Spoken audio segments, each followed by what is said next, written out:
الحمد للہ نحمده ونستعینه ونستغفره ونؤمن به ونتوکل علیہ ونعوذ باللہ من شرور انفسنا ومن سیئات اعمالنا من يهده الله فلا مضل له ومن يضلله فلا هادي له ونشهد أن سيدنا وسندنا ومولانا محمدا عبده ورسوله أما بعد فأعوذ بالله من الشيطان الرجيم بسم الله الرحمن الرحيم أقم الصلاة لدلوك الشمس إلى غسق الليل وقرآن الفجر إن قرآن الفجر كان مشهودا ومن الليل فتهجد به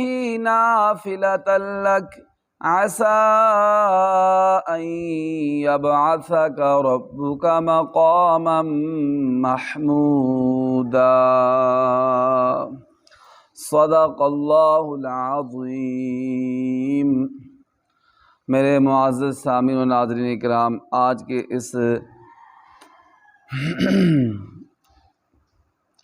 4 ستمبر 2022 اور 6 صفر المظفر 1444 ہجری کے درس قرآن میں نے آپ کے سامنے سورہ بنی اسرائیل کی آیت نمبر 78 اور 79 تلاوت کرنے کی سعادت حاصل کی ہے۔ اس سے پہلے اللہ رب العزت نے کفار مشرکین مکہ کے مکر و فریب اور ان کی چالوں کو ذکر کیا تھا، جو وہ پیارے نبی صلی اللہ علیہ وآلہ وسلم کے ساتھ چلنے کی کوشش کرتے تھے، اور اللہ تعالیٰ نے پھر اپنے پیارے نبی صلی اللہ علیہ وسلم پر وحی نازل فرما کر اپنے پیارے نبی صلی اللہ علیہ وسلم کی حفاظت فرمائی کفار کی چالوں سے۔ اس کے بعد اللہ رب العزت نے نماز کا ذکر فرمایا ہے۔ اقم الصلاۃ لدلوک الشمس، نماز قائم کریں سورج ڈھلنے کے وقت۔ تو یہ نماز کا ذکر اس لیے کیا ہے کافروں کی چالوں کے بعد کہ پیارے نبی صلی اللہ علیہ وسلم آپ بھی اور آپ کے جو ماننے والے چاہنے والے ہیں قیامت تک، اگر وہ اپنے دشمنوں سے اپنی حفاظت چاہتے ہیں تو انہیں یہ چاہیے کہ نماز کا اہتمام کریں۔ کس کا اہتمام کریں؟ نماز کا اہتمام کریں۔ نماز کے اہتمام کی وجہ سے اللہ تعالیٰ آپ کے دشمنوں سے آپ کی حفاظت فرمائیں گے۔ اور ایک دوسری جگہ اور وضاحت کے ساتھ اس بات کو ذکر فرمایا گیا ہے، وَلَقَدْ نَعْلَمُ أَنَّكَ يَضِيقُ صَدْرُكَ بِمَا يَقُولُونَ، پیارے پیغمبر جی ہم اچھی طرح جانتے ہیں کہ آپ کا سینہ مبارک ان کفار کی طرح طرح کی باتوں سے تنگ ہو رہا ہے۔ آپ اپنے سینہ مبارک میں تنگی محسوس کر رہے ہیں کفار کی باتوں کی وجہ سے، تو آپ کیا کیجئے کہ آپ کے سینے کی تنگی دور ہو جائے۔ فَسَبِّحْ بِحَمْدِ رَبِّكَ وَكُن مِّنَ السَّاجِدِينَ، اپنے رب کی تعریف کی تسبیح کیا کریں، اپنے رب کی تعریف کی تسبیح کیا کریں۔ وَكُن مِّنَ السَّاجِدِينَ، اور ہو جائیں سجدہ کرنے والوں میں سے، یعنی نماز پڑھنے والوں میں سے۔ جب رب کی تعریف کریں گے، حمد و ثنا بیان کریں گے اور نماز قائم کریں گے تو اللہ تعالیٰ آپ کے دل کی تنگی کو دور فرما دیں گے، جو کفار کی باتوں کی وجہ سے ہوتی ہے۔ اور دوسری بات یہ بھی ہے کہ اللہ تعالیٰ کی مدد حاصل کرنے کا، اس لیے کہ کافروں کا مقابلہ، ان کی چالوں کا مقابلہ، دشمنوں کی چالوں کا مقابلہ کیسے ہوگا؟ اللہ تعالیٰ کی مدد سے۔ کیسے ہوگا؟ اللہ تعالیٰ کی مدد سے۔ اور اللہ تعالیٰ کی مدد کیسے حاصل ہوتی ہے؟ اللہ تعالیٰ قرآن پاک میں فرماتے ہیں وَاسْتَعِینُوا بِالصَّبْرِ وَالصَّلَاةِ، اللہ تعالیٰ کی مدد حاصل کرو بالصبر والصلاۃ، صبر کے ساتھ اور نماز کے ساتھ۔ کس کے ساتھ؟ صبر کے ساتھ۔ اور یہ دوسری جگہ بھی ہے قرآن پاک میں، یا ایھا الذین آمنوا استعینوا بالصبر والصلاۃ، اے ایمان والو اللہ تعالیٰ کی مدد حاصل کرو صبر اور نماز کے ساتھ۔ کوئی تکلیف آ جائے، پریشانی آ جائے، مصیبت آ جائے، دشمنوں کی طرف سے کوئی مسئلہ ہو، پہلی بات تو یہ صبر سے کام لو، جلد بازی سے کام نہ لو۔ دوسری بات نماز کا اہتمام کرو، انشاءاللہ اللہ تعالیٰ آپ کی مدد فرمائیں گے۔ یہ تو میں نے ابھی آپ کے سامنے ان آیات کا پہلی آیتوں کے ساتھ ربط اور تعلق بیان کیا ہے۔ اقیم الصلاۃ لدلوک الشمس، پیارے پیغمبر جی نماز قائم کریں لدلوک الشمس الی غسق اللیل، سورج ڈھلنے کے وقت سے لے کر رات کے مکمل تاریک ہونے تک، رات کے مکمل تاریک ہونے تک، رات کے مکمل اندھیری ہو جائے رات، یا مکمل تاریک، ایک ہی مطلب ہے، تاریک ہونے تک آپ نماز قائم کریں۔ اللہ اکبر۔ لدلوک الشمس، دلوک دلک سے، دلک کا معنی ہوتا ہے ڈھلنا، کیا معنی ہوتا ہے؟ ڈھلنا بھی، اور دوسرا اس کا معنی یہ سمجھ لیں کہ میلان، میلان کا معنی ہوتا ہے جھکنا۔ کیا معنی ہے؟ دلوک کا معنی ہے ڈھلنا، جھکنا۔ اور زوال کا وقت جب ہوتا ہے تو اس کے بعد پھر سورج کیا ہو جاتا ہے جی؟ ڈھلنا شروع ہو جاتا ہے، جھکنا شروع ہو جاتا ہے۔ کس طرف؟ مغرب کی طرف۔ سورج مشرق سے نکلتا ہے، ٹھیک ہے جی، چلتے چلتے چلتے بالکل جب بعینی اوپر آتا ہے تو اس کو کہا جاتا ہے زوال کا وقت۔ جو ہی اس سے آگے ہوتا ہے تھوڑا سا تو پھر وہ مغرب کی طرف ڈھلنا شروع ہو جاتا ہے، جھکنا شروع ہو جاتا ہے۔ تو اللہ تعالیٰ کیا فرما رہے ہیں؟ اس وقت سے لے کر، یہ جو سورج ڈھلنے کا وقت ہے، اس وقت سے لے کر تم نماز قائم کرو، کس وقت تک؟ الی غسق اللیل، رات کے مکمل تاریک ہونے، رات کی تاریکی تک۔ تو مفسرین کرام فرماتے ہیں کہ اس میں 4 نمازیں آ گئی ہیں۔ کتنی نمازیں آ گئی ہیں؟ 4 نمازوں کا ثبوت ہے اس آیت قرآنی سے۔ کون کون سی 4 نمازیں آ گئی ہیں اس میں؟ فجر کیسے آ گئی ہے جی؟ سورج ڈھلنے کا وقت کہا ہے نا، سورج ڈھلنے کے وقت سے لے کر رات کے تاریک ہونے تک۔ ہاں جی، ظہر، عصر، مغرب اور عشاء۔ فجر نہیں آئی اس میں، اس لیے کہ سورج ڈھلنے کے وقت سے اللہ تعالیٰ نے ذکر فرمایا ہے۔ 4 نمازیں اس میں آ گئی ہیں، اور پھر 2 نمازوں کا پہلا وقت اللہ تعالیٰ نے ذکر کیے ہے اس آیت کے اس حصے میں، یعنی جس وقت سے نماز شروع ہوتی ہے 2 نمازوں کا پہلا وقت ذکر کیا ہے، اور جو دوسری 2 ہیں وہ درمیان میں خود بخود آ گئی ہیں۔ کون سی نمازوں کا پہلا وقت ذکر کیا ہے؟ یعنی جس ٹائم نماز کا ٹائم شروع ہوتا ہے، ایک ظہر کا پہلا ٹائم ذکر کیا ہے کہ جو ہی سورج کا زوال ہوتا ہے، زوال کے بعد ظہر کی نماز کا وقت کیا ہو جاتا ہے جی؟ شروع ہو جاتا ہے۔ ظہر کی نماز کا وقت آپ نے دیکھا ہے بعض مسجدوں میں 12:30 اذانیں ہوتی ہیں، تو یہ نہیں سمجھنا چاہیے یار کہ یہ کوئی وقت سے پہلے انہوں نے اذان دے دی ہے۔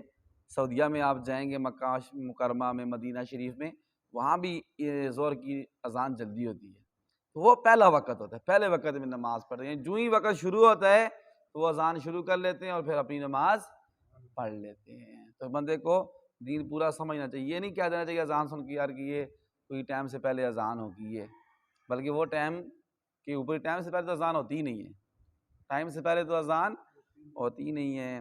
تو پہلا وقت ظہر کا ذکر فرمایا، اس ٹائم شروع ہو جاتا ہے۔ اگر آپ بھی پڑھنا چاہیں، بندہ کبھی کہیں جانا ہوتا ہے نا، کہ سفر میں جانا ہے کہیں ہے، تو بندہ نماز پڑھ سکتا ہے، جو ہی ٹائم شروع ہو نماز پڑھ کے نکل جائے۔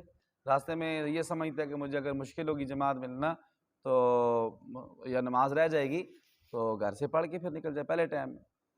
اقیم الصلاۃ لدلوک الشمس الی غسق اللیل، رات کے مکمل تاریک ہونے تک۔ تو اس میں عشاء کا پہلا وقت ذکر کیا گیا ہے۔ کون سا؟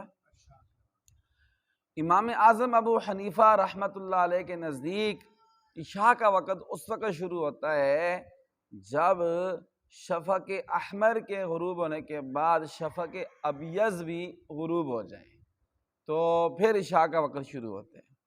یہ شفق آپ کو سمجھاؤں، جب سورج غروب ہوتا ہے نا تو یہ افق جو ہوتا ہے، یہ جو کنارے ہوتے ہیں نا، کناروں پہ ایک سرخی ہوتی ہے۔ جو سورج غروب ہوتا ہے ادھر کیا ہوتی ہے؟ سرخی ہوتی ہے افق پر، وہ سرخی غروب ہوتی ہے۔ پہلے سرخی کیا ہوتی ہے؟ مغرب کے بعد وہ سرخی غروب ہوتی ہے۔ سرخی غروب ہونے کے بعد ایک سفیدی آ جاتی ہے، سفید سفید سا ہو جاتا ہے یہ افق۔ وہ سفیدی بھی جب غروب ہوتی ہے تو پھر امام اعظم امام ابو حنیفہ رحمۃ اللہ علیہ جو ہمارے امام ہیں وہ فرماتے ہیں کہ عشاء کا وقت اس وقت شروع ہوتا ہے۔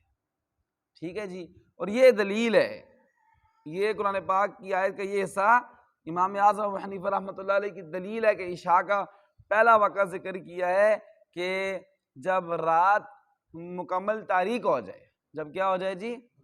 تاریک ہو جائے۔ تو تاریک اس وقت ہوتی ہے جب وہ جو سفیدی ہے وہ بھی غروب ہو جائے۔ باقی ائمہ کے نزدیک یہ ہے کہ سرخی غروب ہو جائے تو پھر عشاء کا وقت شروع ہو جائے۔ کیا ہو جائے جی؟ سرخی غروب ہو جائے تو عشاء کا وقت کیا ہو جاتا ہے؟ شروع ہو جاتا ہے۔ لیکن امام اعظم ابو حنیفہ رحمۃ اللہ علیہ فرماتے ہیں سرخی غروب ہونے کے بعد سفیدی جو افق پر ہے وہ بھی غروب ہو جائے تو پھر عشاء کا وقت شروع ہوگا۔ اللہ اکبر۔ 4 نمازوں کا ذکر آ گیا اس میں۔ وقرآن الفجر، اور فجر کے وقت قرآن پاک پڑھنے کا اہتمام کرو۔ فجر کے وقت قرآن پاک پڑھنے کا اہتمام کرو۔ اب یہاں پر اس آیت کے اس حصے میں ذکر تو قرآن پاک کا ہے۔ ذکر کس کا ہے جی؟ قرآن پاک کا ہے، لیکن مراد اس سے نماز ہے۔ مراد کیا ہے؟ نماز ہے، یعنی فجر کی نماز قائم کرو، فجر کی نماز قائم کرو۔ اور قرآن پاک کا ذکر کر کے نماز اس لیے مراد دی ہے کہ نماز میں بھی ایک بڑا حصہ کس کا ہوتا ہے جی؟ تلاوت قرآن پاک کا ہوتا ہے، اس لیے اس طرح ذکر کیا ہے، قرآن نماز کو قرآن سے تعبیر کیا ہے۔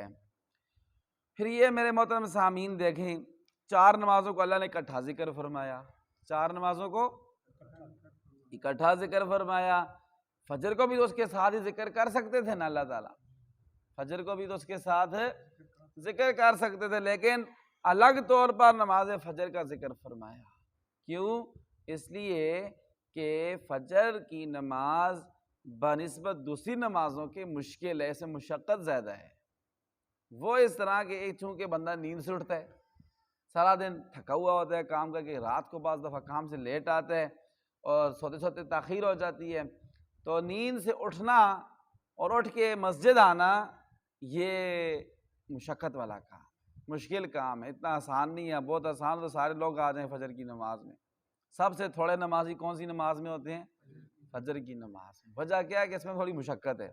جب اس میں مشقت ہے تو اللہ تعالیٰ نے اسی لیے الگ طور پر فجر کی نماز کا ذکر فرمایا کہ اے ایمان والو، باقی نمازیں تو تم انشاءاللہ پڑھ ہی لوگے، تمہارے لیے آسان ہوگا ان کا پڑھنا، لیکن خاص طور پہ خیال رکھنا فجر کی نماز کا کہ اس میں تھوڑی مشقت ہے، اس کو ضائع نہیں کر دینا، اس کا زیادہ اہتمام کرنا، زیادہ کوشش کرنا، اور اپنے اٹھنے کے لیے بندوبست کر کے سونا، کسی کو بتا کے سونا، بڑوں کو بزرگوں کو مجھے اٹھانا ہے نماز کے لیے، اپنا الارم لگا کر سونا نماز فجر کے لیے تاکہ فجر کی نماز رہ نہ جائے۔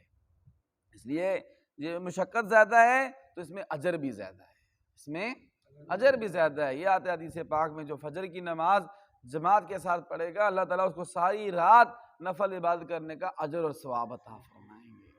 ایک دوسری حدیث پاک میں پیارے نبی صلی اللہ علیہ وسلم کا فرمان ہے، رکعتا الفجر خیر من الدنیا وما فیہا، فجر کی 2 رکعتیں دنیا اور جتنا کچھ دنیا کے اندر ساز و سامان ہے وہ سب سے افضل ہے۔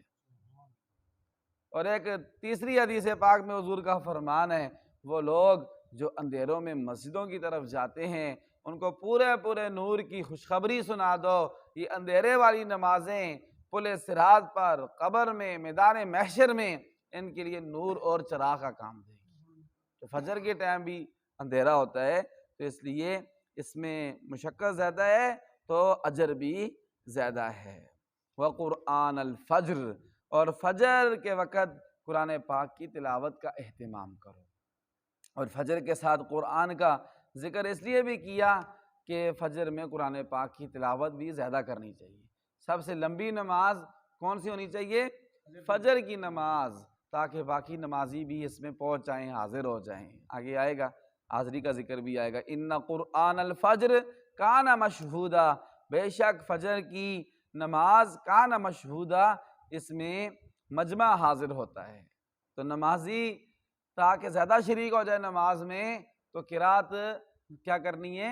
لمبی کرنی ہے۔ سب سے لمبی نماز فجر کی، پھر اس کے بعد جمعۃ المبارک کی اور ظہر کی نماز، پھر اس کے بعد متوسط قرات عصر اور عشاء کی نماز میں، اور مغرب کی نماز میں مختصر قرات کرنی ہے۔ یہ پیارے نبی صلی اللہ علیہ وآلہ وسلم کا دائمی عمل تھا، ہمیشہ حضور اس پر عمل فرمایا کرتے، کبھی کبھار اس سے ہٹ کر نماز پڑھتے تھے، ورنہ اکثر ایسے قرات پیارے نبی صلی اللہ علیہ وسلم فرماتے تھے۔ ان قرآن الفجر کان مشہودا، بے شک فجر کی نماز اس میں مجمع حاضر ہوتا ہے۔ اس کا کیا مطلب ہے جی؟ کہ فجر کی نماز میں مجمع حاضر ہوتا ہے۔ اس کے مفسرین نے دو مطلب ذکر کیے ہیں۔ کتنے مطلب ذکر کیے ہیں؟ ایک تو میں نے ابھی آپ کے سامنے ذکر کر دیا ہے، کون سا ذکر کیا ہے؟ ہاں جی، نمازی حاضر ہوتے ہیں۔ اس میں کیا ہوتا ہے جی؟ ہاں، نمازیوں کا مجمع ہوتا ہے، نمازی حاضر ہوتے ہیں، اس لیے فجر میں قرآن پاک کی تلاوت لمبی کیا کریں۔ ایک تو یہ مطلب ہے۔ دوسرا مطلب اس کا یہ ہے کہ فجر کی نماز میں مجمع حاضر ہوتا ہے، اس مجمع سے مراد فرشتوں کا مجمع ہے۔ کس کا مجمع مراد ہے؟ یعنی فرشتے جمع ہوتے ہیں۔ فرشتے کیسے جمع ہوتے ہیں جی؟ فرشتے اس طرح جمع ہوتے ہیں کہ اللہ تعالیٰ نے سارے انسانوں کی، مسلمانوں کی بھی، کافروں کی بھی حفاظت پر اللہ تعالیٰ نے فرشتے مقرر کیے ہوئے، نگران فرشتے ہیں۔ بندہ دیکھے کبھی کبھی ایسا ہوتا ہے کہ بندہ بالکل موت کے منہ سے نہ واپس آ جاتا ہے، وہ فرشتہ جو انسان کی حفاظت پر اللہ نے رکھا ہوتا ہے وہ بندے کو بچا لیتا ہے۔ جب موت آتی ہے وہ پھر پیچھے ہٹتا ہے، آخری جب اللہ کے حکم سے جب موت کا فیصلہ ہوتا ہے پھر وہ اللہ کے حکم سے پیچھے ہٹتا ہے، ورنہ وہ بندے کی حفاظت پر مأمور ہوتا ہے۔ جوڑوں پر بھی انسان کے ساتھ انسان کے فرشتے ہوتے ہیں، وہ حفاظت بھی کرتے ہیں انسان کی، اور انسان کے ساتھ وہ لکھنے والے بھی فرشتے ہوتے ہیں، جو کرامن کاتبین ہوتے ہیں نا، وہ لکھنے والے فرشتے بھی موجود ہوتے ہیں۔ اچھا، یہ جو فرشتے حفاظت والے ہیں یا جو یہ نگرانی کرنے والے لکھنے والے فرشتے ہیں، ان کی ڈیوٹی تبدیل ہوتی ہے۔ ان کی ڈیوٹی کیا ہوتی ہے جی؟ تبدیل ہوتی ہے۔ ان کی دو شفٹیں ہوتی ہیں، ایک نائٹ شفٹ والے ہوتے ہیں اور ایک دن کی شفٹ والے فرشتے ہوتے ہیں۔ جو ہوتے ہیں نائٹ شفٹ والے، وہ فجر کی نماز میں نا یہ دونوں جمع ہوتے ہیں، صبح کی ڈیوٹی والے، دن کی ڈیوٹی والے بھی، اور رات کی ڈیوٹی والے بھی، یہ فجر کی نماز میں سارے جمع ہوتے ہیں۔ جو رات والے ہوتے ہیں نا، وہ فجر کی نماز میں حاضر ہو کے فجر کی نماز پڑھ کے کیا ہو جاتے ہیں؟ چلے جاتے ہیں۔ اور جو دن والے ہوتے ہیں وہ کیا ہو جاتے ہیں جی؟ آ جاتے ہیں۔ اچھا، پھر یہ ڈیوٹی ان کی دوبارہ تبدیل ہوتی ہے عصر کی نماز میں۔ کون سی نماز میں؟ عصر کی نماز میں ڈیوٹی چینج ہوتی ہے۔ جو دن والے ہوتے ہیں وہ کیا ہو جاتے ہیں؟ واپس چلے جاتے ہیں، اور جو رات والے ہوتے ہیں وہ رات کی ڈیوٹی والے فرشتے وہ آ جاتے ہیں۔ یہ مطلب ہے فرشتوں کی حاضری کا یا فرشتوں کے مجمع کا، کہ فجر میں فرشتوں کا مجمع ہوتا ہے۔ ان قرآن الفجر، بے شک فجر کی تلاوت میں کان مشہودا، مجمع حاضر ہوتا ہے، تو فرشتوں کا مجمع حاضر ہوتا ہے، جس کی میں نے ابھی آپ کے سامنے تفسیر ذکر کی ہے۔ سمجھ آ گئی ہے نا؟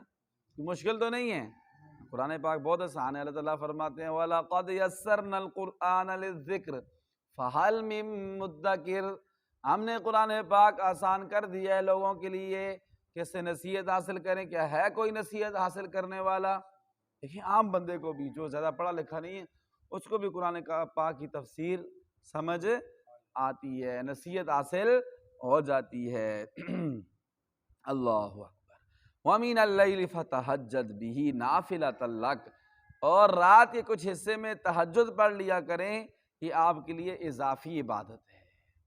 تہجد کی نماز، تہجد حجود سے ہے، حجود متضاد اللفظ ہے، اس کے معنی جاگنے کے بھی ہوتے ہیں اور سونے کے بھی ہوتے ہیں، اور رات کے وقت جاگنے کو حجود کہتے ہیں، اور اسی سے تہجد ہے کہ رات کے وقت اٹھ کر نماز پڑھو، تو اس نماز کو کیا کہا جاتا ہے؟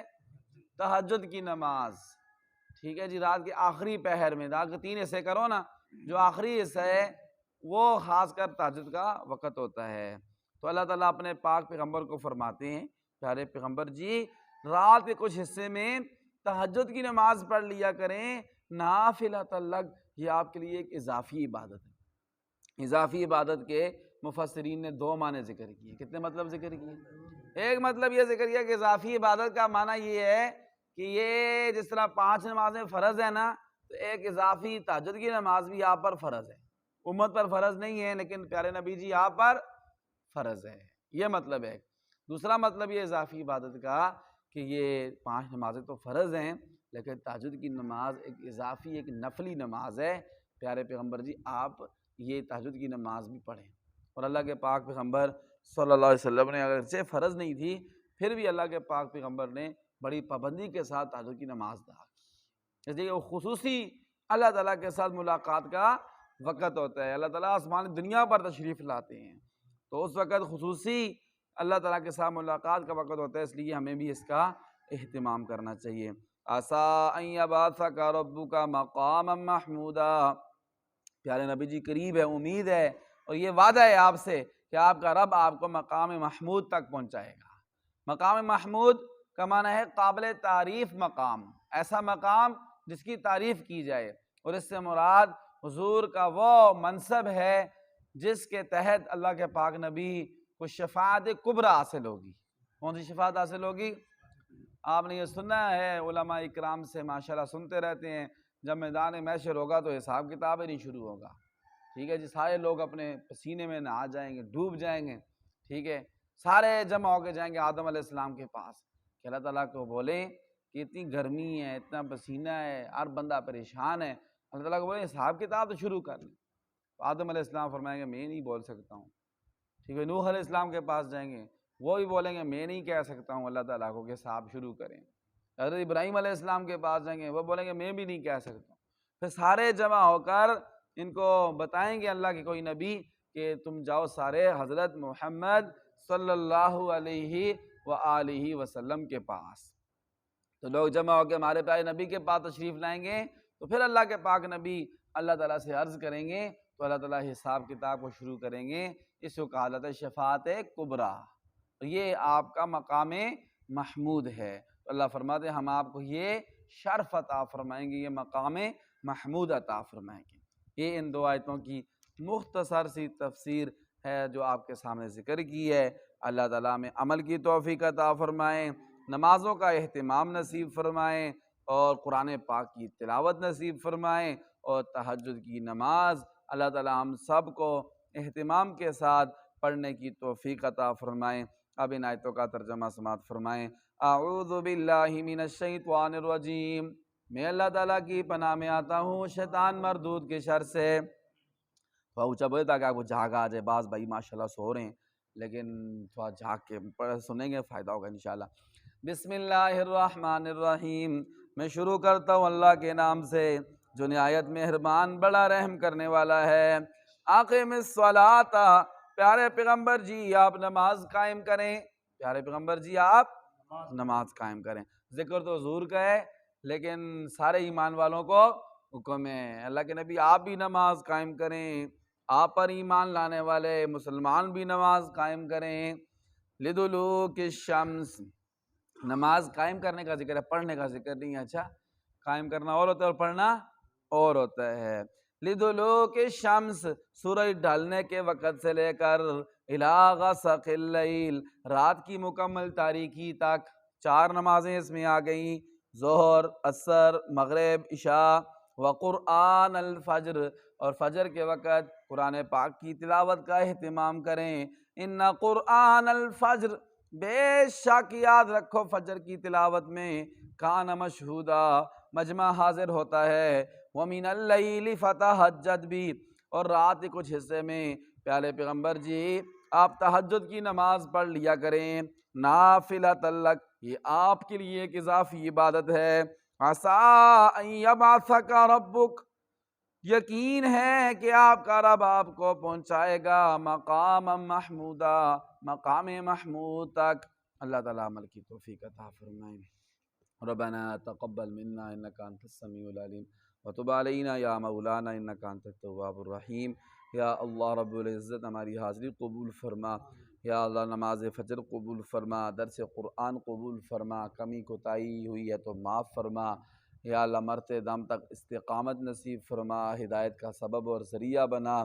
جتنے بھی ایمان والے فوت ہو چکے ہیں آدم علیہ السلام سے لے کر آج تک، ہمارے والدین میں سے، آباء و اجداد میں سے، یا اللہ سب کی روحوں کو اس تلاوت کا ثواب پہنچا، ان کی بخشش فرما، مغفرت فرما، عذاب قبر سے محفوظ فرما، بیماروں کو قرآن پاک کی تلاوت کے صدقے شفاء کاملہ عطا فرما، مظلوموں کی مدد و نصرت فرما، بے روزگاروں کو حلال روزگار نصیب فرما، برسر روزگاروں کے حلال روزگاروں کاروباروں میں برکت اور ترقی عطا فرما، پوری دنیا پر اسلام کا بول بالا فرما، مسلمانوں کو اسلام و عزت اور سرخروئی نصیب فرما، جو مسلمانوں کو اسلام کو نقصان پہنچانے کی کوشش کرتے ہیں ان کو ہدایت ہے توفیق ہدایت کی عطا فرما، اور یا اللہ ہدایت ان کی قسمت میں نہیں ہے تو ان کو تباہ و برباد فرما، ان کے شر سے سارے ایمان والوں کی، مسلمانوں کی، عالم اسلام کی حفاظت فرما۔